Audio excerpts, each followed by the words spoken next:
Hello guys, welcome back our YouTube channel. Shivaratri വ്ളോഗിലേക്ക് നമുക്ക് പോകാം. നമ്മളൊരു 5 മണിയൊക്കെ ആയപ്പോഴത്തേക്ക് അമ്പലത്തിൽ വന്ന് തൊഴുതു. കൊടിയേറ്റ് സമയമൊക്കെ ആകുമ്പോഴത്തേക്ക് പിന്നെ നല്ല തിരക്കാണ്. കൊടിയേറ്റ് കഴിഞ്ഞ് വെടിക്കെട്ട് നടക്കുകയാണ്. അമ്പലം മൊത്തത്തിൽ നല്ല ലൈറ്റ്സ് ഒക്കെ കൊണ്ട് നല്ല രീതിയിൽ ഡെക്കറേറ്റ് ചെയ്തിട്ടുണ്ട്. പിന്നെ അവിടെ കുറേ ചെറിയ ചെറിയ ഷോപ്സ് ഒക്കെ ഉണ്ട്. നമ്മളവിടെയൊക്കെ ചുമ്മാ കറങ്ങി കമ്മലൊക്കെ വാങ്ങി. ഇതാണ് ഞങ്ങളുടെ ടൗൺ. പിന്നെ അമ്പലത്തിന് ചുറ്റുവട്ടത്തിന് സൈഡിലൊക്കെ ഫോട്ടോസൊക്കെ എടുക്കാറുണ്ട്. അവിടെ നിന്ന് കുറേ ഫോട്ടോസൊക്കെ എടുത്തു. 6 ദിവസത്തെ ഉത്സവമാണ്. എനിക്ക് ഇപ്രാവശ്യം ശിവരാത്രി മാത്രമേ വരാൻ പറ്റിയുള്ളൂ.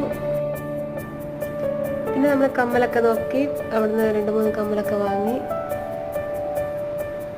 പിന്നെ അവിടെ പ്രോഗ്രാംസ് ഒക്കെ സ്റ്റാർട്ട് ചെയ്തിട്ടുണ്ട്. അപ്പോൾ കുറച്ച് നേരം ഇരുന്ന് പ്രോഗ്രാംസ് ഒക്കെ കണ്ടിട്ട് ഞങ്ങൾ പിന്നെ വീട്ടിലേക്ക് പോയി.